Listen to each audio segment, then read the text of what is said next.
Hello and welcome to JK maths. I hope आप सब लोग अपने घरों पे सेफ होंगे। आज वाले जो कांस्टेबल के एस्पायरेंट्स हैं जिनकी पीईटी थी, आई होप उनकी पीईटी अच्छी हो गई होगी। शाम को हम लोग एक एनालिसिस वीडियो लाएंगे कि आज कितने क्वालिफाई हुए, कितने डिस्क्वालीफाई हुए और क्या क्या रेशियो रहा उनका। ठीक है, किस वजह से डिस्क्वालीफाई हुए वो भी मैं शाम को बताऊंगा। ठीक है, तो आज हम करने वाले हैं, आज हमारा है lecture number 3 of percentage. 2 lecture हम लोग कर चुके हैं, लेक्चर 1 लेक्चर 2 आ चुका है, आप जाके देख सकते हो। तो मैं थोड़ा सा आपको जो है विद इन 2 मिनट्स में आपको एक रिकैप दे देता हूँ कि पहला लेक्चर क्या था, दूसरा लेक्चर क्या था, उसके बाद मैं तीसरा लेक्चर स्टार्ट करता हूँ। ठीक है, तो पहले लेक्चर में हमने क्या पढ़ा था, रुको अभी बताता हूँ आपको।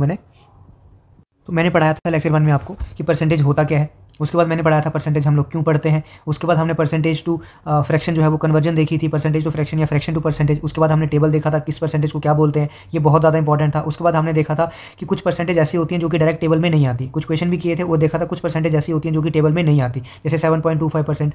तो उसको कैसे ब्रेक करना है, उनको ऐसे 2 परसेंटेज में ब्रेक करना है जो हमको पता है, वो पढ़ा था हमने। फिर कुछ क्वेश्चन देखे थे। उसके बाद परसेंटेज कंपैरिजन का कंसेप्ट बताया था कि अगर परसेंटेज मोर पूछा हो, परसेंटेज लेस पूछा हो या परसेंटेज ऑफ पूछा हो तो उसके क्वेश्चन कैसे करने हैं हमको सॉल्व। उसके बाद मैंने क्या पढ़ाया था आपको, उसके कुछ क्वेश्चन सॉल्व करवाए थे। उसके बाद मैंने क्या पढ़ाया था, उसके बाद आपको पढ़ाया था परसेंटेज का लेक्चर नंबर 2 आ गया था जिसमें मैंने उसी के क्वेश्चन करवाए थे कुछ। उसके बाद आपको पहुंच गए थे नेक्स्ट कंसेप्ट जो कि था सक्सेसिव परसेंटेज चेंज। सक्सेसिव मतलब एक के बाद एक अगर चेंज हो रहा हो तो किस तरीके से करना है। यहाँ पे मैंने आपको इन क्वेश्चंस को करने के 3 मेथड बताए थे सॉल्व करने के। मैंने बोला था जो आपको अच्छा लगे वो आप अपने हिसाब से कर सकते हो। उसके बाद एक्सपेंडिचर प्राइस कंजप्शन वाले क्वेश्चन होंगे, इसमें भी हम लोग सक्सेसिव का यूज़ कर सकते हैं। उसके बाद पॉपुलेशन इंक्रीज या डिक्रीज हो, उसमें भी हम लोग किस तरह से क्वेश्चन करते थे, वो सारे मैंने आपको शॉर्टकट तरीके जो है वो उस समय बताए थे। ठीक है, उसके बाद फिर मैंने बोला था कि अगले चैप्टर में हम लोग, अगले कंसेप्ट में हम लोग कुछ बाकी टाइप्स ऑफ क्वेश्चन देखेंगे जो कि परसेंटेज में पूछे जाते हैं। ठीक है, तो आज लेक्चर नंबर 3 है, आज देखते हैं आज का क्या कंसेप्ट है। तो चलिए शुरू करते हैं। अगर आप चैनल पे न्यू हो तो टेलीग्राम पे आपको सारी अपडेट्स मिल जाएंगी। चैनल को सब्सक्राइब कर लेना, टेलीग्राम ज्वाइन कर लेना और बच्चों के साथ भी शेयर करना। ठीक है, तो चलो आज की लेक्चर में। तो आज का हमारा कंसेप्ट क्या है, आपने देखा होगा क्वेश्चन में किस तरह के क्वेश्चन होते हैं कि न्यूमरेटर ऑफ अ फ्रैक्शन जो है वो या तो इंक्रीज हो रहा है या तो डिक्रीज हो रहा है कुछ परसेंटेज से, और डिनोमिनेटर ऑफ द फ्रैक्शन भी जो है वो कुछ परसेंटेज से इंक्रीज हो रहा है या फिर डिक्रीज हो रहा है। पूछा जाता है कि या तो न्यू फ्रैक्शन निकालो या तो ओरिजिनल फ्रैक्शन निकालो। ठीक है, आपने क्वेश्चन देखे होंगे। अब मैं बताता हूँ किस टाइप के क्वेश्चन है। तो इस टाइप के क्वेश्चन को करने का क्या तरीका है मैं आपको बताता हूँ।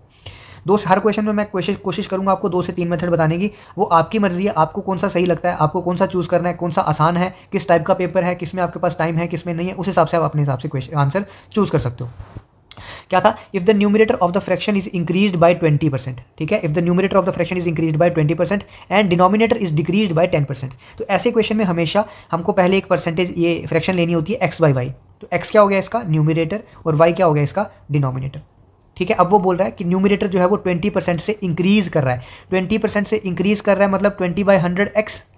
ठीक है, तो कितना आ गया ये 1/5x। ये क्या हो रहा है इंक्रीज। तो इसका मतलब अब न्यू क्या हो गया, न्यू न्यूमरेटर क्या हो जाएगा, जितना पहले था प्लस 1/5x, तो कितना हो गया ये 6/5x। ठीक है, अब डिनोमिनेटर क्या कर रहा है, डिक्रीज कर रहा है 10% से। तो पहले तो देखो 10% होता कितना है, 10% होता है y/10, तो y/10 से डिक्रीज कर रहा है। इसका मतलब पहले कितना था y, तो मैं लिखता हूँ न्यू डिनोमिनेटर किसके बराबर आ गया, पहले कितना था y, अब y/10 से डिक्रीज कर रहा है, तो क्या हो गया 9y/10। अब वो बोल रहा है जब ये डिक्रीज होने के बाद और ये इंक्रीज होने के बाद न्यू फ्रैक्शन जो आती है उसकी वैल्यू है 3/8। तो न्यू फ्रैक्शन क्या होगी, new numerator divided by new denominator. तो मैं क्या लिख सकता हूँ, new fraction equals to new numerator divided by new denominator. तो न्यू न्यूमरेटर किसके बराबर है 6/5x डिवाइडेड बाय 9y/10, इसकी वैल्यू दी है 3/8। यहाँ से अगर मैं सॉल्व करूँ तो 6x/5 मल्टीप्लाई बाय 10/9 ये उल्टा हो जाएगा 3/8। यहाँ से करूँ 5 × 2, 3 से करूँगा 3 × 2, 3 × 3। उसके बाद कुछ करता है क्या, नहीं करता। तो x/y किसके बराबर हो जाएगा, ये 3 वहाँ मल्टीप्लाई होगा 9, ये 2 और 2 4, 4 और 8 32। तो x/y किसके बराबर आ जाएगा 9/32 के बराबर आ जाएगा। तो ये आ गई हमारी न्यू फ्रैक्शन। ये हो गया हमारा मेथड नंबर 1। अब सर चलो मेथड नंबर 2 पे। अब मैंने आपको कल ये चीज़ बताई थी कि अगर कोई चीज़ 20% से इंक्रीज हो रही हो तो उसको मैं क्या करता हूँ 120/100 से मल्टीप्लाई कर देता हूँ। ये मैंने कल चीज़ बताई थी। तो यहाँ न्यूमरेटर क्या कर रहा था 20% से इंक्रीज हो रहा था, तो न्यूमरेटर मेरा x था, 20% से इंक्रीज हो रहा था मतलब 120/100 से क्या कर दिया मल्टीप्लाई। अब डिनोमिनेटर मेरा y था, 10% से डिक्रीज हो रहा था तो 90/100 कर दिया, और जो इसकी वैल्यू आ गई वो आ गई 3/8। 100 से 100 गया, ये 0 से 0 कैंसिल, तो मेरे पास क्या बनेगा x/y इंटू 12/9 इक्वल्स टू 3/8। यहाँ से मैं अगर काटूंगा 3 × 4, 3 × 3, तो यहाँ से भी मैं निकालूंगा x × y, x/y किसके बराबर आएगा 9/32। तो यहाँ से भी आपका आंसर आ सकता है। अब यहाँ पे देखो आपको इस पहले वाले मेथड में आपको कितना लेंदी हुआ, ये कैलकुलेशन लेंदी हुई, लेकिन ये दूसरे वाले मेथड में बिल्कुल भी कैलकुलेशन जो है वो लेंदी नहीं हुई। तो मैं आपको सजेस्ट करूंगा कि यही वाला मेथड जो है आप इन क्वेश्चन में यूज़ करना। अब आपका काम क्या है कि ऐसे फ्रैक्शन वाले क्वेश्चन ना 1 से 2 क्वेश्चन खुद से सॉल्व करो। बुक उठाओ, नेट उठाओ, खुद से सॉल्व करो और इस मेथड से लेके चलो और फिर देखो कि आपका सॉल्व होता है कि नहीं, कहाँ प्रॉब्लम आती है, कितना आसान बन रहा है, वो सारी चीज़ें देखो। ठीक है, हम चलते हैं अपने अगले की तरफ। तो आगे हमारा तीसरा तरीका। तीसरे तरीके में क्या था, अब क्या बोला उसने, न्यूमरेटर 20% इंक्रीज कर रहा है। तो पहले तो देखो 20% होता कितना है, तो 20% होता है 1/5। ठीक है, अब 1/5 इंक्रीज कर रहा है 20%, इसका मतलब पहले कितना था 5। ठीक है, अब 1 से क्या कर रहा है इंक्रीज, तो अब कितना हो जाएगा 6/5। ठीक है, ये हो गया न्यूमरेटर, इतना बढ़ गया, डिवाइडेड बाय डिनोमिनेटर। डिनोमिनेटर कितना है 10%, 10% कितना होता है 1/10। इसका मतलब पहले कितना था 10, अब 1 से सर बढ़ रहा है कि घट रहा है, डिनोमिनेटर घट रहा है, तो इसका मतलब अब कितना हो जाएगा 9/10। तो इसकी रेशो दी है कितनी 3/8 के बराबर। तो यहाँ से भी अगर आप सॉल्व करोगे तो आपका आंसर कितना आने वाला है, x/y की रेशो कितनी आने वाली है 9/32। तो मैंने आपको 3 तरीके बता दिए, अब किसी भी तरीके से सॉल्व करो आपको यही आंसर आएगा। अगर आपको ये वाला नहीं भी आता है परसेंटेज का, तो आप ये वाले से ज़्यादा करो, ये वाला भी ज़्यादा अच्छा है, आएगा वही, इससे भी वही आएगा, पहले वाले से, दूसरे से भी वही आएगा, तीसरे से भी वही आएगा, लेकिन आपका अपना मन है कि जो वाला आपको सॉल्व करना है आप उस हिसाब से सॉल्व कर सकते हो। ठीक है, चलिए अगले क्वेश्चन पे। हाँ सर, नेक्स्ट कंसेप्ट है हमारा परसेंटेज ऑफ परसेंटेज, मतलब परसेंटेज की परसेंटेज पूछी हो तो। जैसे देखो क्या है question, in a bag 60% of the books our history. 60, एक बैग है, बैग में 60% बुक्स जो है वो हिस्ट्री की हैं। हिस्ट्री उसमें से भी 25% हिस्ट्री की बुक्स जो है वो ज्योग्राफी की हैं। सर ऐसा तो हो ही नहीं सकता, लेकिन क्वेश्चन है ना, हमको तो सॉल्व करना पड़ेगा। ठीक है, उसमें से भी 60% में से भी 25% जो बुक्स हैं वो ज्योग्राफी की हैं, और उसमें से भी 25% में से भी 20% बुक्स किसकी हैं, मैथ्स की। और लास्ट में उसने क्या बोला, if the total number of maths books, हमको दिया हुआ है, हमको क्या दिया है, मैथ्स की बुक दी है, तो हमको इस क्वेश्चन में से मैथ की बुक तक आना पड़ेगा। तो मैं मान लेता हूँ इस क्वेश्चन को हम लोग सॉल्व करते हैं बाय ट्री मेथड। क्या करते हैं, बाय ट्री मेथड। तो मैं क्वेश्चन दोबारा से लिखता हूँ आपके लिए, फिर बताता हूँ, रुको। देखो तो क्या बोल रहा है, 60% बुक्स जो है वो हिस्ट्री की है। तो मैं मान लेता हूँ मेरे पास 100% बुक्स हैं। मैंने क्या माना, मेरे पास कितनी बुक्स हैं, मेरे पास 100% बुक्स हैं। उसमें से क्या बोला उसने, 60% जो है वो हिस्ट्री की है। तो मैंने यहाँ से क्या लिख लिया, 60% किसकी है, हिस्ट्री की है। ठीक है, तो इसका मतलब मैं ऐसा बोल सकता हूँ कि हिस्ट्री की कितनी बुक्स हैं, 60। तो मैं ऐसा लिख लेता हूँ, हिस्ट्री की कितनी आ गई, 60। अब वो बोल रहा है कि 25% किस में से, उस 60 में से, इस 60 में से 25% किसकी है, ज्योग्राफी की। तो पहले तो मुझे निकालना पड़ेगा 25% ऑफ 60। तो ये करूँगा 1/4, तो ये आ गया 15। इसका मतलब इसमें से भी 15 बुक्स जो हैं वो किसकी हैं, ज्योग्राफी की। ये 15 सर आया कैसे, क्योंकि ये मुझे क्या दिया था, ये मुझे दिया था 25% ऑफ 60, मैंने निकाला तो ये आया 15। 15 बुक्स किसकी आ गई सर, ज्योग्राफी की आ गई। उसमें से भी सर 15 में से भी 20% जो है वो मैथ्स की हैं। तो 15 में से 20% मतलब 20% किसकी, 15 की। तो 20% होता है 1/5, तो यहाँ से काटा तो आ गया 3। तो इसका मतलब इसमें से भी 3 बुक्स जो है वो किसकी हैं, वो है मैथ्स की। ये परसेंटेज में चल रहा है सारा, ये 60% आ गया, 15% आ गया, 3% आ गया। ठीक है, तो 3% किसका है, मैथ्स का। सर ये 3% आया कैसे, ये मैंने क्या किया, ये थी 20% ऑफ ज्योग्राफी की बुक्स। तो ज्योग्राफी कितनी थी, 15, तो ये आया मैथ्स की बुक। अब मैथ्स की बुक किसके बराबर दी है, 1440 के बराबर। इसका मतलब 3% की वैल्यू किसके बराबर दी है, 1440 की बराबर। पूछा क्या है, total number of books. Total books थी कितनी, 100%। तो यहाँ से मैं यूनिटरी मेथड लगाऊंगा। क्या लगाऊंगा, यूनिटरी मेथड। मतलब 3 की वैल्यू मुझे दी है, मैं पहले 1 की वैल्यू निकालता हूँ। तो 1% की वैल्यू कितनी होगी, 1440 डिवाइडेड बाय 3। यहाँ से मैं अगर करूँ 3 इंटू 4 12 आ जाएगा, 2 24, 3 इंटू 8 24, 480। तो 100%, क्योंकि हमारे पास टोटल बुक्स कितनी थी 100%, तो 100% की वैल्यू कितनी आ जाएगी, 100 इंटू 480, तो ये आ जाएगा 48000। तो इस तरह से आप इक्वेशन को कर सकते हो। ये तो आ गया एक तरीका। सर आपके पास तो हमेशा 2 से 3 तरीके होते हैं, दूसरा तरीका भी बताओ। चलो दूसरा तरीका देखते हैं। दूसरे तरीके में मान लो आपके पास टोटल नंबर ऑफ बुक्स कितनी है, सर मेरे पास टोटल नंबर ऑफ बुक्स हैं x। ये मान लो इस x में से 60% जो है वो हिस्ट्री की है। तो सर 60%, इस x का 60% जो है वो क्या आ गया, हिस्ट्री। तो सर मैंने ऐसे बॉक्स बना लिया और मैंने क्या लिख लिया, ये क्या है, हिस्ट्री। अब इस हिस्ट्री में से 25%, तो सर इस हिस्ट्री का 25% जो है वो क्या है, ज्योग्राफी। तो सर इन दोनों को मिला के ये क्या बन गया, ज्योग्राफी। अब सर इस ज्योग्राफी का भी 20% जो है वो क्या है, मैथ्स है। तो इन तीनों को मिला के सर क्या हो गया, मैथ्स। अब मैथ्स की बुक किसके बराबर दी है, 1440 के बराबर। तो सर क्या मैं इसको सॉल्व करूंगा तो क्या मेरे पास x की वैल्यू जो आएगी वही टोटल नंबर ऑफ बुक्स होगी, हाँ, क्योंकि हमने x क्या माना है, टोटल नंबर ऑफ बुक्स। तो जब मैं इसको सॉल्व करूंगा, ये 1 से कटा, ये 5 से कटा, ये 1 से कटा, ये 4 से कटा, ये गया, तो यहाँ पे मेरा बचा x into 6/10 into 1/4 into 1/5 equals to 1440, इतना बचा। अब मैं इसको चाहूँ तो आगे भी काट सकता हूँ, 2 को करूँगा 3 से, 2 को करूँगा 5 से। तो अब ये बन गया x equals to 1440 multiply by, नीचे वाले जो है सारे ऊपर मल्टीप्लाई होंगे, 5 into 4 into 5 divided by 3। 5 into 5 25, 25 into 4 100, तो इसका तो क्या आ जाएगा 100। इसको डिवाइड करूँगा तो कितना आएगा 480। तो 480 इंटू 100 कितना आ गया 48000। तो यहाँ से भी आपका आंसर निकल के आ गया। ये आया आपका एक लाइन में, और यहाँ पे आपको थोड़ा सा स्ट्रगल करना पड़ा क्योंकि बार बार क्या निकालना पड़ा, परसेंटेज। यहाँ तो परसेंटेज क्या थी, प्यारी परसेंटेज थी, 60%, 25%, 20%। अगर यही परसेंटेज होती कैसी, 66 2/3, ठीक है, 33 1/3, यही होती 57 1/7, इस तरह से कुछ परसेंटेज होती तो क्या करते, तो सर हम इसी मेथड से जाते, ठीक है। तो थोड़ा सा इस मेथड से मुश्किल हो जाता, क्यों, क्योंकि इसमें परसेंटेज निकालनी पड़नी थी और इसकी वैल्यू तो आपको पता नहीं है डायरेक्ट, तो हम डायरेक्ट जो है इसकी वैल्यू पे आते हुए, जैसे 33 1/3 है तो मैं लिखता इसको 1/3, तो मैं डायरेक्ट मल्टीप्लाई करता किससे, 1/3 से। समझ आया? हाँ सर, चलो आगे, चलो ठीक है। अब नेक्स्ट कंसेप्ट क्या है हमारे पास, इनकम एक्सपेंडिचर कंसेप्ट, ठीक है, कि इनकम दी होती है, एक्सपेंडिचर दिया होता है, सेविंग्स पूछी होती है, सेविंग्स दी होती है तो एक्सपेंडिचर पूछा होता है, सेविंग्स एक्सपेंडिचर दिया होगा तो इनकम पूछी होगी। लेकिन परसेंटेज में ऐसा नहीं कि सेविंग्स भी दे दिया है, एक्सपेंडिचर भी दे दिया, बताओ इनकम क्या है, ऐसा नहीं, परसेंटेज में। तो ये क्वेश्चन जो है वो आता है टफ लेवल में। किस लेवल में आता है, टफ लेवल में, लेकिन किसके लिए, बच्चों के लिए। लेकिन अब इस बार आपको यहाँ पे पढ़ने के बाद, ये अगले 5 मिनट देने के बाद आपको ये किस लेवल पे आएगा, ईजीएस्ट लेवल में आएगा आपके, ये मेरी गारंटी है। तो 5 मिनट जो है अगले अपने मुझे दे दो, ठीक है, ये 5 मिनट मुझे दे दो ठाकुर, ठीक है। फिर देखो आपको कैसे समझ आता है। अब क्या है question, the monthly income of a person was 13,500, ठीक है, मंथली इनकम दी है। तो मैं ऐसे लिख लेता हूँ यहाँ पे कि इनकम कितनी है 13,500 एंड हिज मंथली एक्सपेंडिचर, और मुझे क्या दिया है, मंथली एक्सपेंडिचर भी दिया है। तो मैं ऐसे लिख लेता हूँ, एक्सपेंडिचर कितना दिया है 9,000। नेक्स्ट ईयर उसकी इनकम जो है वो बढ़ के 14% से बढ़ जाती है। तो इसका मतलब ये ओल्ड इनकम हुई, ये ओल्ड एक्सपेंडिचर हुआ। अब मैं लिखूंगा इंक्रीज इन इनकम, कितनी इंक्रीज हुई 14% से। 14% किसकी सर, जो पुरानी इनकम थी। तो ये दोनों गए, जब मैं इसको मल्टीप्लाई करूंगा तो मेरे बस का तो ये नहीं है भाई, क्योंकि बहुत बड़ा मल्टीप्लाई है। तो ये क्या आएगा 1890। तो इसका मतलब इंक्रीज्ड इनकम जो है उसकी किसके बराबर हो जाएगी, पुरानी इनकम प्लस इंक्रीज्ड इनकम। तो ये आ गया इसका 15390, ठीक है। ओल्ड एक्सपेंडिचर है।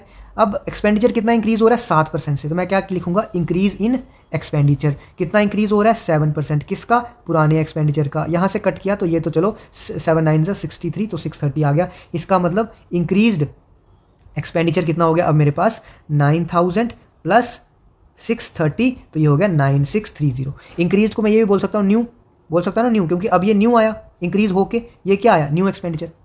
अब मुझे बताओ ओल्ड सेविंग्स किसके बराबर होगी। सर सेविंग्स तो होती है इनकम माइनस एक्सपेंडिचर, तो पुरानी इनकम थी इतनी, पुराना एक्सपेंडिचर था 9,000, तो ये मेरा आया कितना 4500।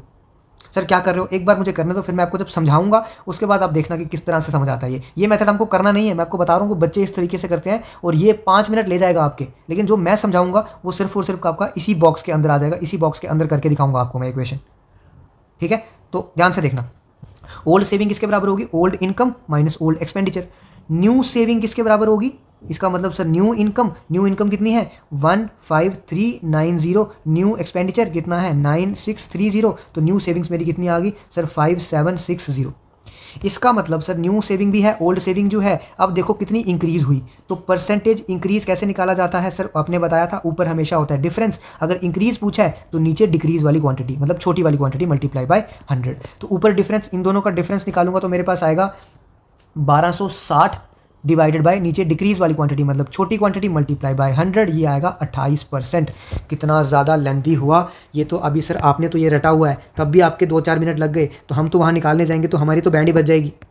किया क्या हमने इसमें, एक बार ध्यान से देखना, मैं आपका ये फाउंडेशन वो बेस जो है ना, बेस खड़ा कर रहा हूँ, इसके बाद आपको बताऊँगा कि किस तरीके से सॉल्व होता है ये। इनकम किसके बराबर दी थी 1350 के बराबर। कितनी इनकम इंक्रीज हुई 14%, तो ये मैंने कर दिया 14% इसका। तो इसका मतलब न्यू इनकम कितनी बन गई, जितनी ओल्ड थी प्लस जितना इंक्रीज हुआ, तो ये मेरे पास आ गई न्यू इनकम। इतना समझ गए, हाँ सर। ओल्ड एक्सपेंडिचर कितना था 9000, इंक्रीज कितना हुआ 7%, क्योंकि क्वेश्चन में दिया है। तो 7% जब मैंने किया 630, तो इसका मतलब न्यू एक्सपेंडिचर कितना आ गया, न्यू खर्चा कितना आ गया, जितना पहले था प्लस 670 और बढ़ गया, तो मेरा बढ़ गया 9630। इसका मतलब सर ओल्ड सेविंग होती है old income minus old expenditure, तो ये आ गया 4500। New savings new income minus new expenditure, तो ये सर सेविंग्स हमने निकाली क्यों, क्योंकि मुझे पूछा क्या था परसेंटेज इंक्रीज इन सेविंग। अब सेविंग इंक्रीज हो रही है, ऊपर क्या आता है हमेशा डिफरेंस, अगर इंक्रीज पूछा हो या परसेंटेज मोर पूछा हो तो नीचे लेस वाली क्वांटिटी। तो इस तरीके से मेरा आ गया 28%। सर ये करते करते तो मेरा तो दम निकल जाएगा वहाँ पे, मैं कैसे करूँगा। सर मुझे याद आ रहा है कल आपने मुझे एक और तरीका बताया था, कल जब आपने परसेंटेज 2 पढ़ाया था, आपने एक और तरीका बताया था कि अगर कोई चीज़ 14% इंक्रीज़ हो रही है तो मैं उसको 114/100 से मल्टीप्लाई कर दूं। बिल्कुल सही समझे। तो हमारी इनकम क्या हो रही है, 14% से इंक्रीज़ हो रही है। तो इसका मतलब मैं क्या बोलूँ, इनकम क्या है, जो पुरानी इनकम है और कितने से इंक्रीज़ हो रही है, 14 से। तो मैं किससे मल्टीप्लाई कर दूंगा, 114/100। तो सर बात तो वहीं पे आ गई ना। अभी भी मुझे किससे मल्टीप्लाई करना पड़ा, अभी तो मुझे ये दोनों मल्टीप्लाई करने पड़ेंगे। ये पहाड़ जैसे मल्टीप्लाई है, 2-3 मिनट तो मुझे इसी में लग जाएंगे। ठीक है, वैसे ही आपका न्यू एक्सपेंडिचर किसके बराबर होगा, जो पुराना एक्सपेंडिचर है और वो 7% इंक्रीज हो रहा है। तो सर मतलब 107/100 से मल्टीप्लाई करेंगे। सर बात तो फिर वहीं आ गई, इसको भी करना पड़ेगा 90 × 107। ये भी पहाड़ जैसा मल्टीप्लाई है, इतना मल्टीप्लाई करने में हमारी जान निकल जाएगी वहाँ पे। ठीक है, तो सर आपने तो बोला था मैं इसको एक डब्बे में करा दूंगा। सर ये रहा डब्बा, चलो उस डब्बे में करके बताओ। अब ध्यान से सुनना, अभी आपका सारा यहाँ पे ध्यान मुझे चाहिए अगले 1 मिनट के लिए। आप क्या लिखो, इनकम लिखो, एक्सपेंडिचर लिखो और सेविंग लिखो। आपको पता है income minus expenditure equal to saving होता है। हाँ सर हमें पता है, ये इतना लिखो। अब देखो इनकम थी कितनी, 13500। एक्सपेंडिचर कितना था, 9000। तो इसका मतलब सेविंग्स कितनी हुई, इसमें से इसको माइनस तो कर सकते हो ना। हाँ सर 4500 सर कितनी होगी मेरी सेविंग्स हो गई, मानते हो। अब क्या सर, अब क्या करना है, इसको काटना है मतलब तीनों को काटना है। सर तीनों को काटना है मतलब 2 0 इसके, 2 0 इसके, 2 0 इसके, ये गए। मैं यहाँ पे लिखता हूँ साइड पे 13500, यहाँ आ गया 9000 और यहाँ आ गया 4500। ये 2 0, ये 2 0, ये 2 0 गए, ये कट गए। तो सर मैं मिटा दूँ, हाँ मिटा दूँ। अब सर आगे भी मुझे दिख रहा है कि ये कटता है, तो 9 से काटूंगा तो 9 × 10 90, 9 × 5 45, 9 × 1 9 और कितना बचा 4 45, 9 × 5 45। ठीक है सर ये आगे भी कट रहा है, 5 × 1 5, 5 × 2 10, 5 × 3 15। तो सर ये क्या बच गया, 3 2 1 बच गया। हाँ सर कुछ तो लग रहा है, कुछ तो करने वाले हो आप। तो ये 3 2 1 बच गया। तो जब मैंने इसको काटा तो अब मैं यहाँ पे क्या लिख रहा हूँ, डायरेक्ट 3 2 1। जब मैंने काटा तो क्या आया, 3 2 1। अब देखो हो क्या रहा है आगे, इनकम इंक्रीज हो रही है 14% से। तो अगर कुछ इंक्रीज हो रहा है तो उसके नीचे लिख दो +14%। एक्सपेंडिचर इंक्रीज हो रहा है 7% से, तो मैंने क्या लिख दिया नीचे 7%। इसको मुझे निकालना है तो मैंने क्या ले लिया X%, क्योंकि सेविंग्स मुझे नहीं पता ना, सेविंग्स का तो चेंज मुझे निकालना है, तो मैंने ले लिया X%। अब कर दो मल्टीप्लाई, 14 × 3 कितना होता है सर, 14 × 3 42%, माइनस 7 × 2 14%। सर माइनस क्यों आया, क्योंकि income minus expenditure equals to saving होता है। यहाँ पे भी इसको मल्टीप्लाई कर दो सर X%। सर 42 में से 14 गए तो कितना आ गया 28% इक्वल्स टू X। इसका मतलब सर आ गई, ये तो निकल गया। हाँ सर ये तो निकल गया, ये तो बहुत आसान था, मैंने तो कुछ भी नहीं किया। यहाँ तो मैं पागल हो गया था निकालते निकालते, और इसीलिए मैं क्वेश्चन छोड़ देता था ये वाला। क्यों, क्योंकि ये मुझे आता ही नहीं था, ये मेरे से निकलता ही नहीं था। इतनी बड़ी मल्टीप्लिकेशन होती थी, मैं करता ही नहीं था इसको। तो कोई मल्टीप्लिकेशन की जरूरत नहीं है जब भी इस तरह के क्वेश्चन है कि मंथली इनकम दिया है, मंथली एक्सपेंडिचर दिया है और वो इंक्रीज हो रही है या फिर डिक्रीज हो रही है। सर अगर डिक्रीज हो रहा होता तो, अब मैं आपको बोलता हूँ, अगर डिक्रीज हो रहा होता ना, जैसे ये इनकम है, ये एक्सपेंडिचर है, ये सेविंग है, सपोज यही क्वेश्चन होता, ये 3 होता, ये 2 होता, ये 1 होता। अब अगर इनकम हो रहा होता इंक्रीज तो ये 14% आता, एक्सपेंडिचर हो रहा होता डिक्रीज तो ये आता -7%। क्यों, क्योंकि एक्सपेंडिचर क्या हो रहा है डिक्रीज और सेविंग्स वैसा का वैसा X%। तो मैं क्या करता sir 14 × 3 42। Sir income minus expenditure होता है, एक माइनस तो फार्मूले क्या है, इनकम माइनस एक्सपेंडिचर। अब इनको मल्टीप्लाई करके क्या आता है सर, -14% आ रहा है इक्वल्स टू X%। तो इसका मतलब 42% + 14%, इस बार ये बढ़ जाएगा तो कितना हो गया 56%। तो चेंज कितना होगा 56% होगा। समझ आया इस बार क्या हुआ। तो डिक्रीज होगा तो माइनस करना है, इंक्रीज होगा तो प्लस करना है। सिमिलरली कुछ भी पूछा होगा, यहाँ से एक्सपेंडिचर पूछा होगा, चाहे इनकम पूछी होगी, सेविंग्स पूछी होगी, कुछ भी पूछा होगा, यहाँ से आप निकाल सकते हो। सर बहुत मजा आया ये वाला कंसेप्ट पढ़ने पे। एक और क्वेश्चन ना, एक अच्छा सा क्वेश्चन हमारे मुंह पे एक और फेंको, फेंक के मारो एक और अच्छा, हम करेंगे। ठीक है चलो देखते हैं, अच्छा क्वेश्चन देखते हैं एक और। ठीक है सर आ गया। अब सर इसको मैं करूँगा। सर आपने बोला था यहाँ इनकम लिखना है, यहाँ एक्सपेंडिचर लिखना है, यहाँ सेविंग लिखना है, बिल्कुल सही जा रहे हो। अब क्या दिया है उसने, Reena's expenditure is 300% more than her saving. Expenditure जो है वो 300% ज़्यादा है सेविंग का। अगर मैं मान लूँ सेविंग कितनी है 100, हाँ सर मान लो, कोई बात नहीं चलेगा, मान सकते हैं। सेविंग 100 है और ये 300% ज़्यादा है। तो मैंने क्या बोला था कल, 300/100, 300% मतलब 300/100। अगर सेविंग 100 है तो ये ज़्यादा है, तो मतलब 300 में 100 ऐड हो जाएगा, तो एक्सपेंडिचर कितना हो जाएगा 400। हाँ सर ये समझ आ गया। तो इनकम कितनी हो जाएगी, इनकम होती है income minus expenditure equals to saving होता है। फार्मूला क्या होता है, income minus expenditure equals to saving. तो इनकम होता है एक्सपेंडिचर प्लस सेविंग। तो इसका मतलब सर इनकम कितनी बन जाएगी 500 बनेगी कि नहीं सर, एक बार फिर से बता दो। सेविंग मैंने मान ली 100, क्यों, क्योंकि उसने 300% दिया था। 300% को मैंने क्या लिखा 300/100। अगर मैंने सेविंग मानी 100, अब एक्सपेंडिचर हो रहा है इंक्रीज, तो कितना 300 से और इंक्रीज हो रहा है, तो कितना बन गया टोटल 400 बन गया। हाँ सर अब ठीक है, अब समझ आ गया। अब मैंने क्या किया सर, वही आप काट पीटते थे, कुछ काट लो, इसको भी काट दिया, इसको भी काट दिया, इसको भी काट दिया। ठीक है सर समझ गए। अब इनकम सर इंक्रीज हो रही है 30% से, तो सर 30 के नीचे में क्या, इनकम के नीचे में क्या लिख देता हूँ +30। अब सर पिछले क्वेश्चन में एक्सपेंडिचर इंक्रीज हो रहा था, इस क्वेश्चन में सेविंग्स हो रही है, सेविंग्स इंक्रीज हो रही है 20% से। सर इस क्वेश्चन में मैं यहाँ 20% लिख लेता हूँ। सर यहाँ क्या करूँ, यहाँ x% लिखो, कुछ नहीं दिया जब तो x% लिखो। हाँ सर ठीक है। सर इसको मल्टीप्लाई करूँ, इसको मल्टीप्लाई करूँ और इसको मल्टीप्लाई करूँ, बिल्कुल सही। इसको करोगे तो कितना आएगा 150%। माइनस माइनस क्यों, क्योंकि इनकम माइनस एक्सपेंडिचर होता है, -4x% इक्वल्स टू, अब मैं परसेंटेज नहीं लगाता यहाँ पे बार बार, ठीक है, इक्वल्स टू 20 इंटू, यहाँ पे कुछ नहीं है, कट गया 1 है तो ये आ गया 20। अब सर यहाँ से 20 आ गया, यहाँ पे 4x को ले गया मैं वहाँ पे, तो 150 - 20 इक्वल्स टू 4x। यहाँ से 130 इक्वल्स टू 4x, तो x equals to 130 divided by 4। तो जब मैं करूँगा 4 इंटू 3 कितना आ गया 12, 10 बचा, तो 4 इंटू 2 8, 2 बचा, 4 इंटू 5, तो 32.5% जो है मेरा एक्सपेंडिचर जो है वो क्या हो रहा है, चेंज हो रहा है। अगर यही क्वेश्चन आपको निकालना होता वो पुराने वाले मेथड से, तो यहीं रह जाते। मैं गारंटी के साथ कहता हूँ 90% बच्चा क्वेश्चन को अटैम्प्ट नहीं करता इसको। लेकिन ये कितना आसान कंसेप्ट बन गया। तो आई होप आपको कंसेप्ट समझ आया होगा। अगर आया है तो आप वीडियो को लाइक शेयर सब्सक्राइब करके अपने दोस्तों के साथ शेयर कर सकते हो। ठीक है, चलें आगे। हाँ जी सर चलो। अब नेक्स्ट कंसेप्ट है पास और फेल वाला। ये आपने सुना होगा। क्वेश्चन किस तरह से होता है इसका, कि एक बच्चा है जिसको 30% मार्क्स मिले और वो 10 मार्क्स से फेल हो गया। दूसरा बच्चा है उसको 40% मार्क्स मिले और वो 20 मार्क्स से पास हो गया। तो बताओ पासिंग मार्क्स क्या है या फिर टोटल मार्क्स क्या है। इसमें दो ही चीज़ें पूछी जाती हैं, या तो पासिंग मार्क्स या तो टोटल मार्क्स। ठीक है, तो हम शुरू करते हैं। क्या होगा इसका, अब मुझे आप खुद बताओ। सपोज करो आपका कोई एग्जाम है, ठीक है, बेस बना रहा हूँ, क्वेश्चन जब करेंगे तो शॉर्टकट बताऊंगा, बेस बना रहा हूँ पहले। तो सपोज आपका कोई एग्जाम है, आपके एग्जाम में आए 50 मार्क्स। कितने आए 50 मार्क्स, और आप फेल हो गए 10 मार्क्स से। फेल कितने से हो गए 10 मार्क्स से। इसका मतलब ये हुआ कि अगर आपके 50 मार्क्स में मैं 10 मार्क्स और ऐड कर देता तो आप क्या हो जाते, पास हो जाते। हाँ सर बिल्कुल सही बोला आपने, बहुत अच्छा बोल रहे हो। उसके बाद दूसरा केस मैं लेता हूँ कि अगर आपके एग्जाम में आए 40 मार्क्स, ठीक है, या फिर मैं ले लेता हूँ 60 मार्क्स आए, ठीक है, और आपके 20 मार्क्स क्या आ गए ज़्यादा, 20 मार्क्स क्या आ गए ज़्यादा। इसका मतलब सर ये होता, अगर मैं 60 मार्क्स में से 20 निकाल भी दूं तब भी मैं पास ही हूं। तो इसका मतलब अगर मेरे 40 मार्क्स भी आते तब भी मैं क्या होता, पास ही होता। तो अगर आपके ज़्यादा आ गए हैं तो उतने निकाल दो, अगर आपके कम आए हैं उतने ऐड कर दो, तो वो क्या बनेगा, पास। तो हमको निकालना क्या होता है, पास। हमको बस पास निकालना होता है कि पास कितने पे होगा। ठीक है सर समझ आ गया, चलो बढ़े आगे। अब सिमिलरली ये तो था सीधा मार्क्स, अगर परसेंटेज दिया होगा तो वैसे ही ऐड करना है। अब जैसे परसेंटेज में दिया होगा कि आपके आए 30% मार्क्स और आप फेल हो गए 10 मार्क्स से। इसका मतलब 30% में अगर मेरे 10 मार्क्स और आ जाते तो मैं क्या हो जाता, पास। सिमिलरली आपके आए 40% और आप फेल हो गए 20 मार्क्स से, तो अगर मेरे 40% में से, सॉरी, आप पास हो गए 20% में, तो इसका मतलब अगर इसके मेरे 20 मार्क्स कम भी आते 40% में, मैं तब भी क्या हो जाता, पास।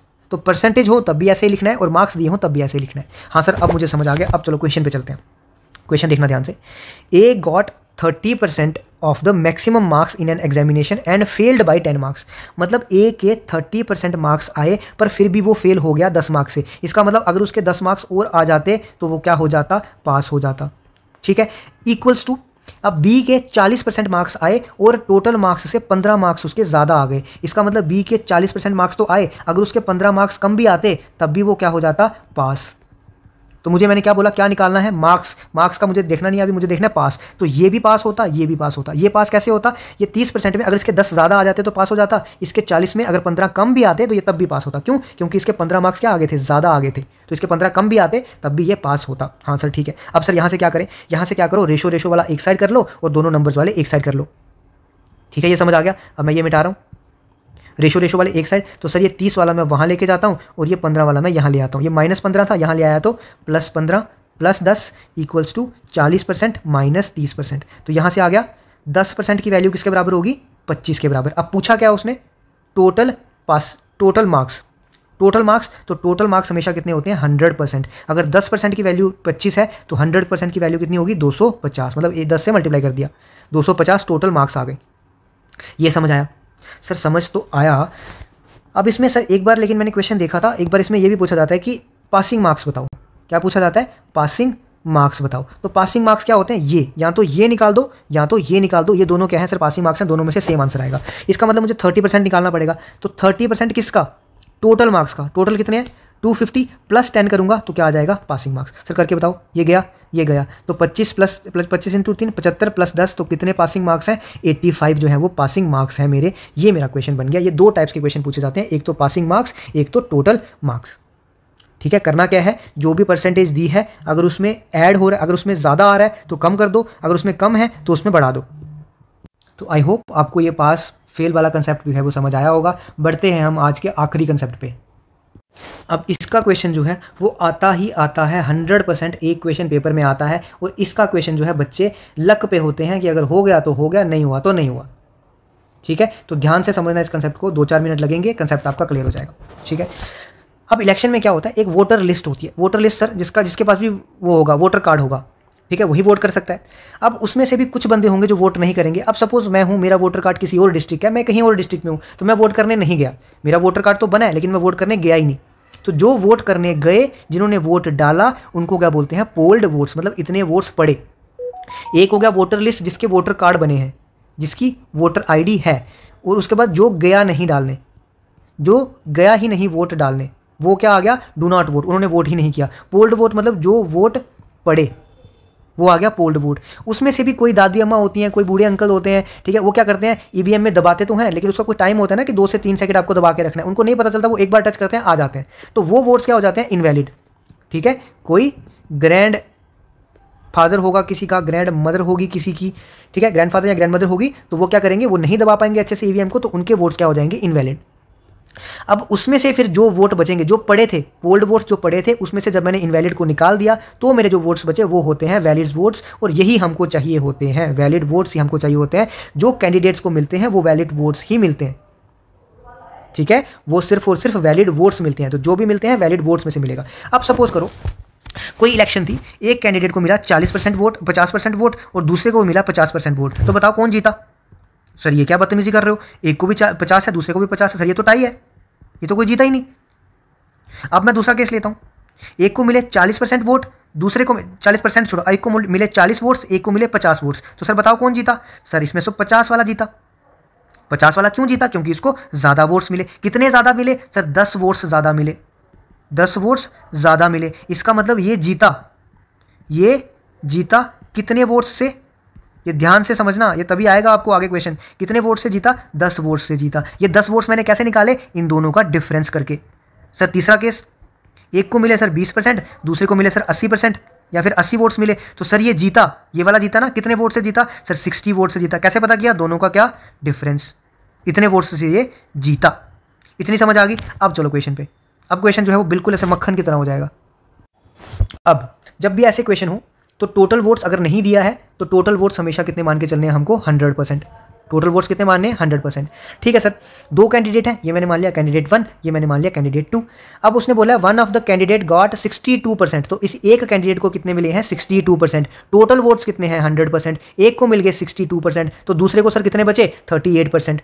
ठीक है सर, समझ गया। अब उसने बोला कि टोटल वॉन बाय 432 वोट्स, जो कैंडिडेट है वो 432 वोटों से जीता है। तो मैंने आपको अभी बताया, जीता मतलब इन दोनों का डिफरेंस। यहाँ पे क्या देखा था, जीता मतलब इन दोनों कितने वोट से जीता, इन दोनों का जो भी डिफरेंस होगा। तो इन दोनों का कितना डिफरेंस है, यहां मैं करता हूं 62 में से 38, 12 में से 8 गए 4, 5 में से 3 गए 2, तो इसका मतलब 24% वोट्स से वो जीता। तो 24% वोट्स किसके बराबर होंगे, 432 वोट्स के बराबर। और हमें निकालना क्या है, total number of polled votes. तो टोटल वोट्स कितने होते हैं, 100%। यहां से पहले मैं निकालूंगा 1%, 1% होगा 432 डिवाइडेड बाई 24, 100% होगा 432 डिवाइडेड बाई 24 मल्टीप्लाई बाई 100।